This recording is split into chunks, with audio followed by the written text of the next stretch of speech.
I pull into the curved shell driveway of my beach house, tires crunching over the familiar surface, and immediately sense something is wrong. 4 unfamiliar cars crowd the space where normally there's just room for my sensible Subaru. My stomach tightens as I park awkwardly behind them. This is supposed to be my quiet Friday afternoon retreat. I've been looking forward to it all week, while processing mortgage applications at Coastal Florida Bank. The thought of my porch swing, paperback novel, and the sound of distant waves has kept me sane. I step out into the salty air and hear voices, too many voices coming from my backyard. The gate stands open, and through it I glimpse what appears to be a wedding arch. My pace quickens as I round the corner of the house. The sight that greets me freezes me in place. My carefully tended lawn has been transformed into what can only be described as a wedding venue. White folding chairs form neat rows on either side of a central aisle. A massive tent dominates the far corner, and strangers bustle about placing floral arrangements and hanging strings of lights from my porch railings. And there, in the center of it all, stands my sister Serena, clipboard in hand, directing a man with a ladder toward my grandmother's oak tree. The twinkle lights need to curve through those branches, she instructs, her voice carrying that special tone of authority she's perfected since childhood. Thomas and I want that magical feeling when we have our first dance. I remain rooted in place, watching unnoticed as Serena shifts her attention to a woman arranging white roses. Those centerpieces need to be higher, we want drama. And check if the caterer called back about the seafood option. My mind spins. Caterer? First dance? Thomas is Serena's boyfriend of 8 months, but I hadn't heard anything about an engagement, let alone a wedding at my house. Finally, my paralysis breaks. I step forward, the garden stones cool beneath my feet. Serena's eyes meet mine, and for just a second, I catch a flicker of something guilt, concern, before her face blossoms into a brilliant smile. Rain, perfect timing, she calls, waving me over as if I'm just another wedding vendor. We need your input on the seating chart. I struggle to find my voice. What's going on here? Serena's smile doesn't falter. Oh, didn't Mom tell you?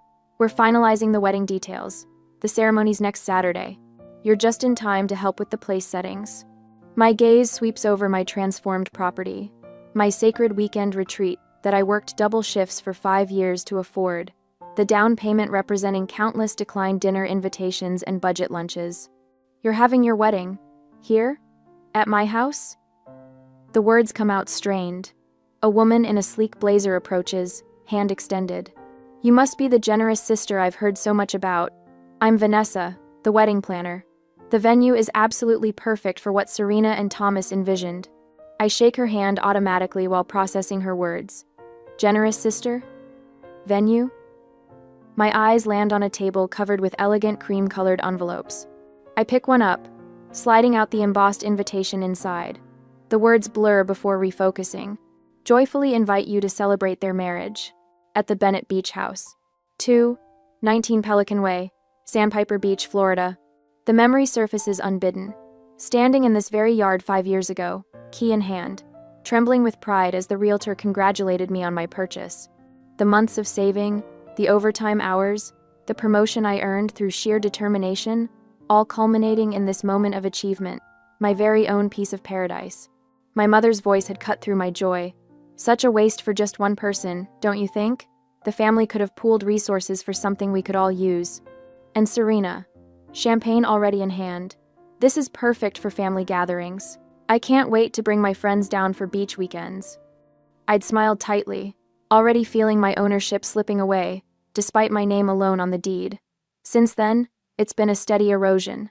Parents bringing dinner guests without warning. Serena borrowing the place for weekend getaways. The extra key I'd given Mom for emergencies somehow multiplying. Family members coming and going as they pleased. The messes I'd clean up, the belongings rearranged, the casual disregard for my space. My gentle reminders met with the same response. We're family, no need for formalities. Vanessa's voice pulls me back.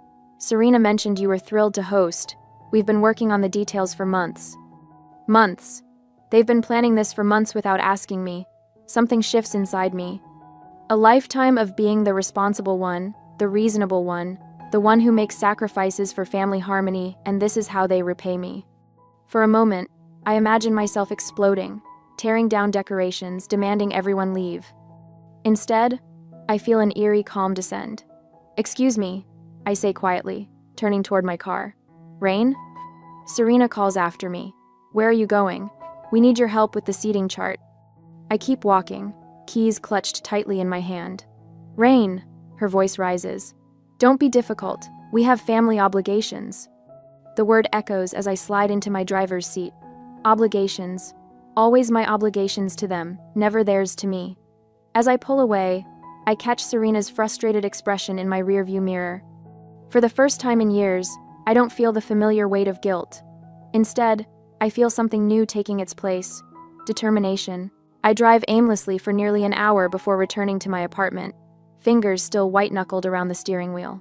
The unexpected invasion of my beach sanctuary plays on repeat in my mind like a horror film I can't shut off. Inside my apartment, I drop my purse on the kitchen counter and collapse onto the sofa. My phone buzzes incessantly, 3 missed calls from Serena, 2 from Mom, and a text from Dad that simply reads, "Call your mother." Instead, I open my laptop and type Serena Bennett wedding into the search bar. My stomach lurches as results flood the screen. Serena's Pinterest board appears first. Beach house dream wedding created 8 months ago. 8 months of planning, without a single conversation with me. I click through to her Instagram. A post from 3 weeks ago shows her and Thomas toasting champagne on my porch. The caption reads, "Final venue walkthrough at my amazing sister's beach house. Can't wait for our 150 guests to experience this paradise. 3-day celebration. Generous sister. Blessed bride." Comments from relatives pile beneath. "So wonderful of Rain to donate her beautiful home. So, that's what family is for. What a selfless sister you have." My temples throb. Donate? I never donated anything. A notification pops up, a private message from Thomas, Serena's fiancé. "Rain, I'm sorry about all this. I told Serena we should ask you properly. This wasn't my idea." I stare at the message, unsure how to respond. My phone buzzes again. "Mom? Hello?" I answer, my voice tight. "There you are. What on earth were you thinking driving off like that?" Serena is beside herself. "The wedding planner needs your input on several things, and—" "Mom," I interrupt. "Did you know about this? That Serena was planning her entire wedding at my house without asking me?" A pause. "Well, of course I knew. We all did. It's not like you use that place much anyway." I scroll through old text messages between my parents while she speaks. One from Mom to Dad jumps out. "Rain won't mind about the wedding. She never uses the house anyway. Serena needs this." Dad's response, "Should we at least mention it to Rain?" "Mom, better not. She might overthink it. You know how she gets. Serena says it's easier to ask forgiveness than permission." The timestamp shows this exchange happened 4 months ago. "Are you even listening?" Mom's voice cuts through my thoughts. "I have to go," I say, and hang up. For the next hour, I dig deeper. A family group chat I was never added to contains dozens of messages coordinating wedding details at Rain's place. Cousins discussing carpooling. Aunts debating whether to bring extra chairs. Everyone assuming I've happily offered my home. I pull my property deed from my filing cabinet, smoothing the paper with trembling hands. Rain Elizabeth Bennett, the sole name listed as owner. The mortgage statements show payments from my account alone. Every utility bill, insurance payment, and maintenance cost has come from my savings.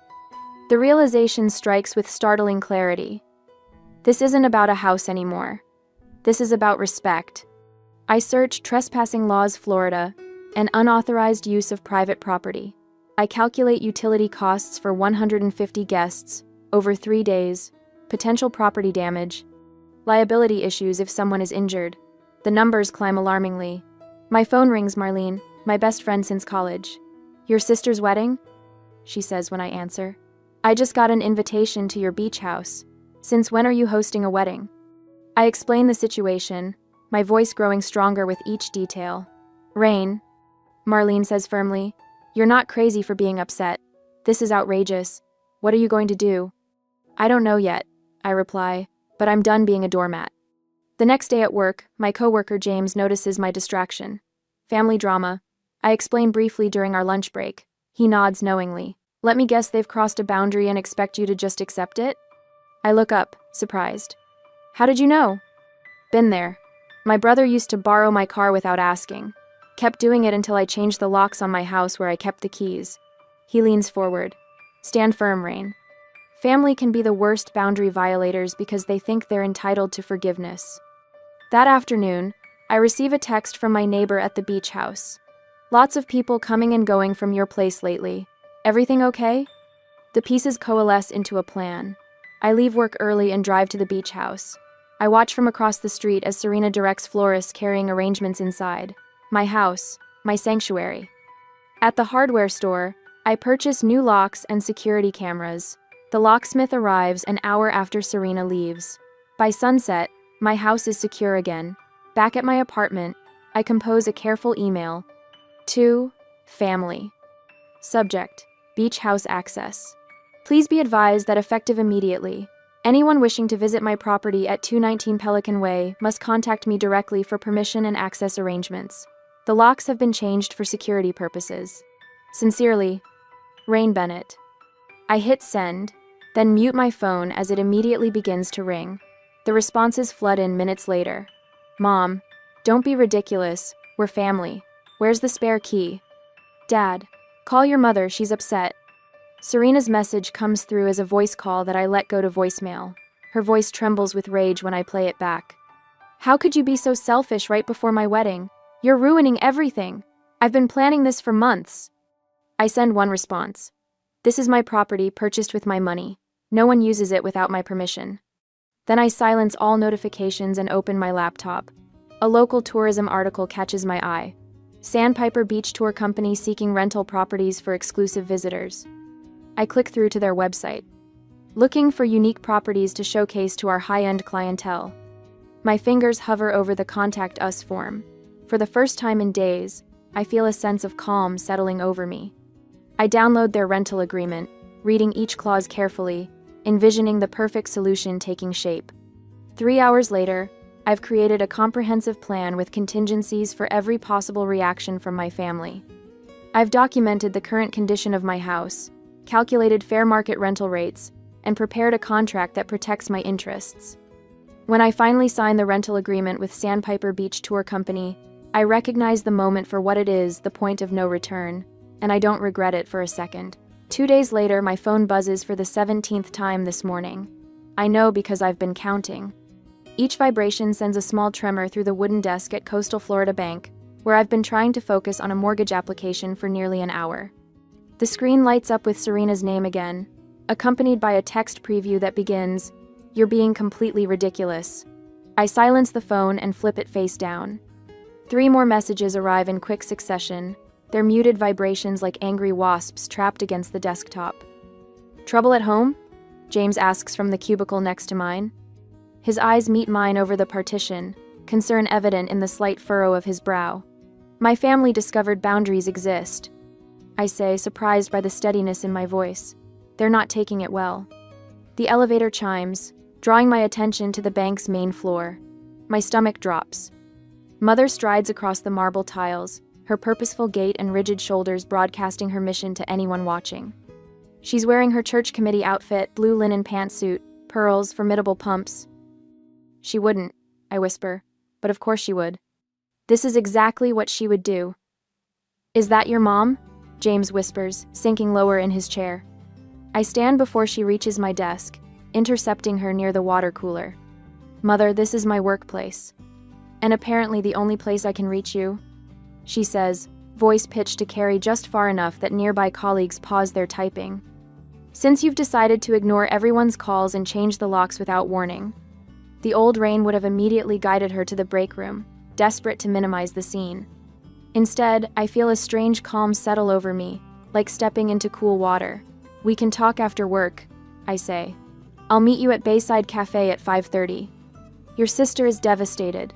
The venue was perfect. Do you understand what you've done?" 5:30, I repeat, my voice lower but firmer. "Or not at all." She blinks twice, the gesture almost comical in its surprise. Without another word, she turns and leaves, her heels striking the floor with diminished authority. James whistles low when I return to my desk. That was impressive. I'm as surprised as he is. That evening, I pull into the parking lot of Coral Gables restaurant, where my family has arranged what can only be described as an intervention. Through the window, I see them already seated at our usual corner table. Mother, father, Serena, and to my surprise, Aunt Linda, whose disapproval has terrified me since childhood. "You don't have to go in," Marlene says from the passenger seat. My friend insisted on coming when I mentioned the dinner, calling herself my boundary bodyguard. "Actually," I say, finding that strange calm again, "I do." Inside, Serena doesn't wait for me to sit before launching her attack. "My dream wedding is ruined," she announces, eyes already glistening with practiced tears. "The alternative venue is half the size and nowhere near the beach. Thomas's family is questioning everything now." Father clears his throat. "Pumpkin, we understand you were, and surprised by the arrangements, but surely we can work something out. After everything we've done for you," Mother adds, her voice trembling with restrained emotion. "I changed my entire career to give you girls opportunities. I drove you to piano lessons for 8 years. Piano lessons I begged to quit after 3 months," I say quietly. Aunt Linda leans forward. "Rain, in our family, we support each other. Your grandfather would be ashamed to see this selfishness." The table falls silent at the mention of Grandpa Joe, the ultimate family authority even years after his death. This is their nuclear option. I take a slow breath, then look directly at my sister. "Name one time you asked permission before using my house." Serena blinks. "What?" "One time. Just one example when you called ahead, asked if I minded, and respected my answer." Her mouth opens, then closes. "Name one weekend when you left the house exactly as you found it." I continue, turning to my parents. "One occasion, when you didn't bring extra people I'd never met. One visit when you actually treated it as my property rather than the family vacation home." The silence stretches. "You can't," I say, my voice still quiet but carrying a new weight, "because it never happened." Mother recovers first. "This vindictive behavior is—" "Actually," Marlene interjects, setting her phone on the table, "I have something relevant." She taps the screen, pulling up a calendar. Rain made this request 7 months ago. It shows every time she asked her family to please call before coming to her house. 26 requests in 3 years, each one documented with the date and response. James helped me compile this record last week, combing through text messages and emails I'd nearly forgotten. The evidence of my ignored boundaries, laid out chronologically, had been shocking even to me. Father shifts uncomfortably in his seat. No one's denying there might have been some miscommunications. "It's done anyway," I say, cutting through the tension. "The house is rented to Sandpiper Tours for the next 3 weekends, including Serena's wedding date. The contract is signed. The deposit is paid." Serena's tears vanish instantly. "You what?" I slide a folder across the table. The rental agreement, fully legal and binding. That night, I finalize the last details. The tour company agreement sits signed on my coffee table. My lawyer's letter confirming my exclusive property rights is ready to be sent if needed. The security cameras I installed yesterday are already transmitting footage to my phone. Thomas's text arrives as I'm preparing for bed. "I respect what you're doing, even though I can't say it publicly yet. This wasn't right from the beginning." For a moment, doubt creeps in. Am I being too harsh? The remembered image of strangers rifling through my bedroom drawers during last year's small family gathering banishes the thought. This isn't about punishing them. This is about respecting myself. I think about the years of coming home to moved furniture, borrowed items never returned, and casual disregard. The night I arrived to find 16 strangers having a party, my personal photos handled by people who didn't know my name. The constant assumption that what's mine is everyone's exclusively, but what's theirs remains exclusively theirs. The weight I've carried for years begins to lift. For the first time since buying the beach house, I feel like its true owner.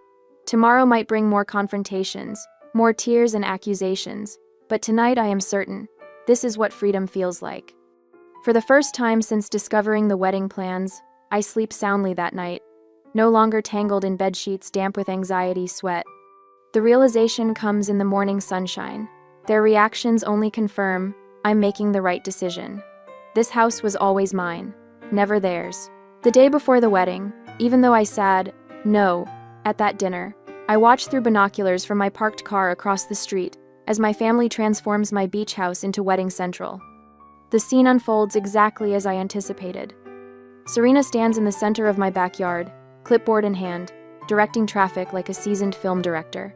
The arch needs to be centered perfectly with the ocean view. She calls to two men struggling with a white wooden structure. And those chairs should form a gentle curve, not straight rows. This isn't a high school graduation. Ahem. My mother kneels by the garden beds, arranging white roses and baby's breath in stone planters. She seems to be talking to the flowers as she works, probably telling them stories about her own wedding 35 years ago. Dad follows behind a caterer, nodding at everything the man says while occasionally checking his watch. I check mine too.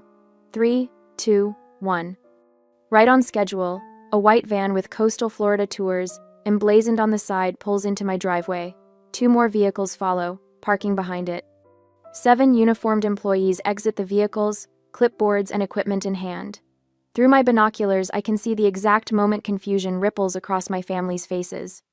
The tour manager, a tall woman with silver hair pulled into a professional bun, approaches Serena with an outstretched hand.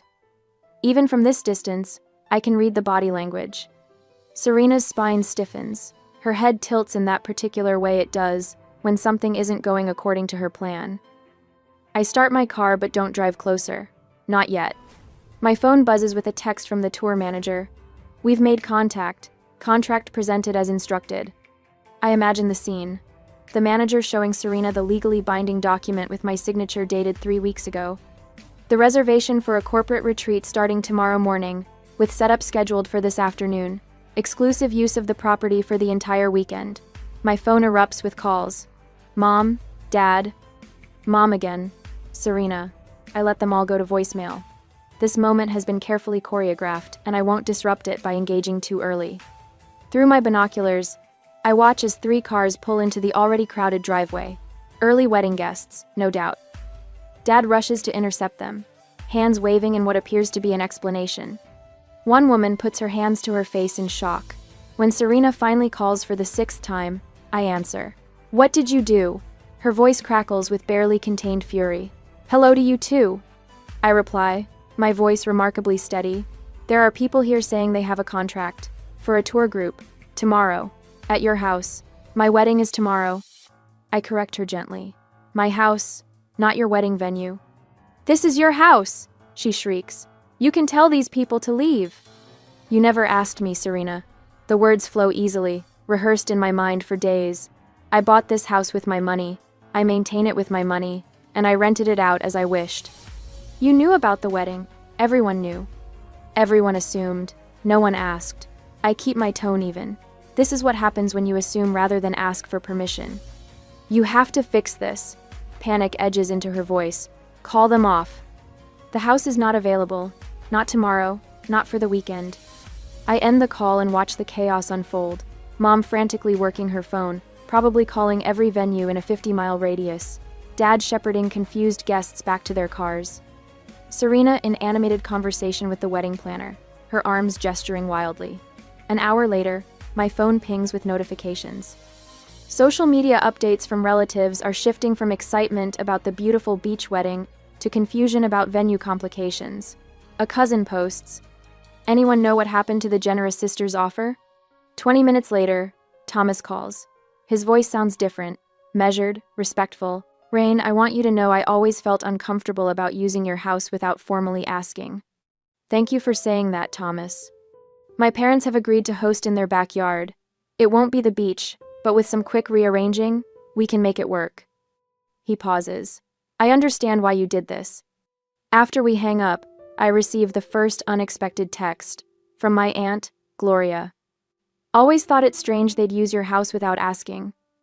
Standing your ground takes courage. The tour company staff continues setting up their equipment. Beach chairs in neat rows facing the water. Informational placards about local marine life. A registration table on the front porch. I finally drive away, leaving my property being used exactly as I intended, with permission, with respect, with boundaries intact. For the first time in years, I feel something unfamiliar unfurling in my chest. It feels remarkably like freedom. 3 days later, the doorbell rings just as I'm organizing the last of my documentation. Through the peephole, I see my parents standing shoulder to shoulder, their postures rigid with indignation. I take a deep breath, tuck the final photograph into its folder, and open the door. "Rain, Elizabeth Bennet," my mother says, her voice wavering between fury and tears.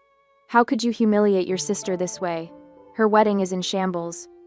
My father stands slightly behind her, his disappointment radiating like heat. "After everything we've sacrificed for you, this is how you repay us? By destroying Serena's special day?" I step back, gesturing toward my living room. "Would you like to come in?" Their momentary hesitation reveals their surprise at my calm. They expected tears or defensive anger, my usual response pattern. Instead, I lead them to the couch where 3 water glasses wait on coasters. "I've anticipated this visit for days. You need to make this right," my mother continues, her voice gaining strength as she settles onto my couch. "A public apology at minimum. And you'll need to compensate for the venue change. Thomas's parents' backyard was barely adequate." My father leans forward, his tone softening into the reasonable voice he uses when closing business deals. "Sweetheart, everyone makes mistakes, but this is family. If you don't make amends, I'm afraid you'll find yourself cut off from—" "I've prepared something I'd like you to see," I interrupt, sliding a thick blue folder across the coffee table. My mother glances at it without touching it. "What's this supposed to be?" "Documentation," I answer, opening it myself. 5 years of boundary violations at my beach house. I've organized it chronologically. F now. Their expressions shift from righteous anger to wary confusion as I begin laying out photographs. Wine stains on my grandmother's quilt after an unauthorized small gathering that left 17 empty bottles. Cigarette burns on the deck furniture from my cousin's friends. Muddy footprints across my white bedroom carpet from someone's dog. "I've been silent for too long," I say, my voice steady despite the pounding in my chest. "Every time I asked for respect, you dismissed me. Every boundary I set, you crossed. Every boundary I set—" My father shifts uncomfortably. "That's just normal wear and tear." "This isn't normal," I counter, pulling out a stack of receipts. "These are the repair costs. Notice the signatures? All mine. I've never asked for a dime from any of you." My mother's face flushes. "We're family. We shouldn't need formal invitations or—" "Family respects each other," I say, cutting her off with a gentleness that surprises even me. "The house is mine. My name is on the deed. My money paid for it." I slide forward the property documentation, the mortgage statement, the insurance policy, all bearing only my name. "You had no right to," my father begins. "I had every right," I reply, tapping my finger on the deed, "just as I had every right to rent it to the tour company." Their eyes widen as I pull out my phone and scroll to the security camera footage from 3 months ago. My mother leading 6 strangers through my bedroom, opening drawers, showing off our family beach house. "This is private property, not a family timeshare," I say. "And this," I place Serena's wedding invitation on top of the pile, "was planned without my knowledge or consent." My mother's hands tremble slightly as she picks up the invitation. For the first time, I see uncertainty in her eyes. "If you want any relationship with me going forward, these are my terms." I pull out a single sheet of paper. "No one visits without explicit permission.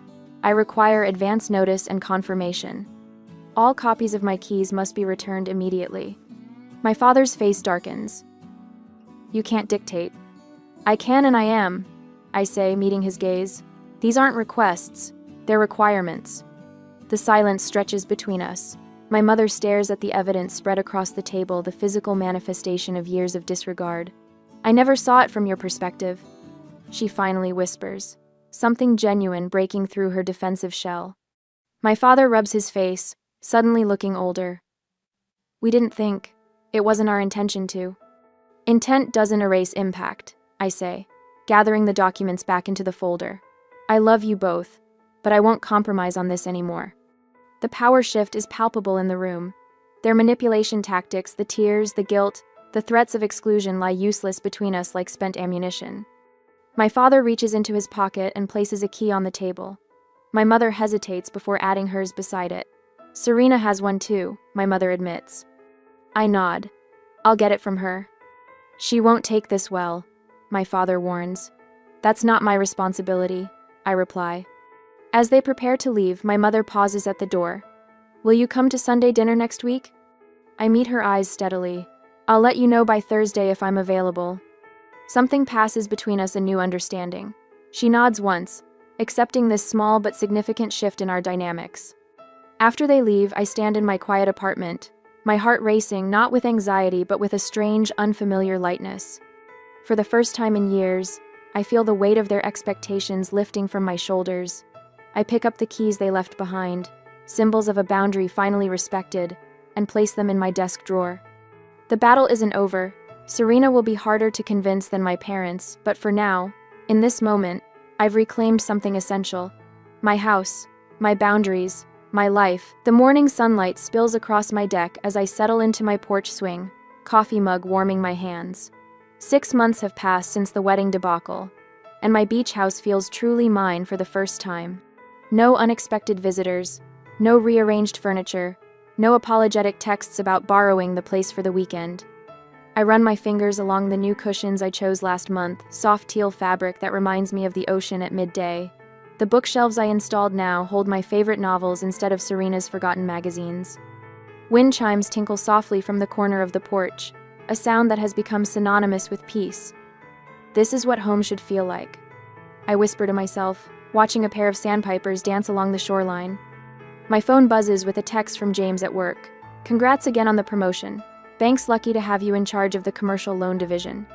The promotion came after I pitched my own restructuring plan, instead of letting the VP take credit for my ideas. Something shifted inside me that day in the conference room when I said, "Actually, I developed this strategy and would like to present it myself." The confidence from standing up to my family spilled into every aspect of my life. Last Saturday, I had dinner with Mom and Dad for the first time in months. The conversation felt stilted at first, but they respected the boundaries I'd established. Dad asked before helping himself to more water. Mom called yesterday to thank me for coming rather than assuming we'd meet again this weekend. Some relatives still don't understand. Aunt Patricia insists I'm holding a grudge, while Uncle Steve maintains family should have unlimited access to each other's homes. I've accepted that not everyone will adapt to the new normal. Thomas, surprisingly, calls occasionally. After marrying Serena at his parents' garden, which turned out beautifully despite the last-minute change, he seems genuinely invested in building a respectful relationship. Your sister is learning, he told me last week. Slowly, but she's trying. Ender. My doorbell chimes at exactly 11 o'clock. Serena stands on my porch, hands clasped nervously in front of her. Thanks for letting me visit, she says, waiting for me to invite her in. We walk to the kitchen where I've prepared a simple lunch. She notices the family photos I've rearranged on the wall still present, but no longer dominating the space. I like what you've done with the place, she offers, settling into a chair I gesture toward. Our conversation meanders through safe topics until she finally says, I never really thought about how we treated your house before. I just assumed. That it was partly yours? I finish. She nods, examining her sandwich. I'm sorry. The words hang between us, fragile but sincere. At 4 o'clock, Tino, she glances at her watch and stands. I should go. Thank you for respecting my time, I tell her, walking her to the door. Her smile is tentative but genuine. This was nice. Maybe we could do it again sometime?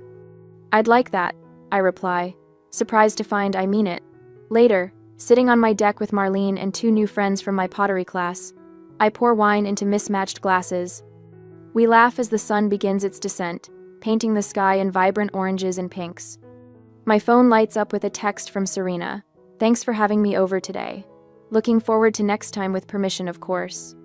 I smile, setting down my phone to rejoin the conversation. The boundaries I've built haven't shrunk my world as I once feared.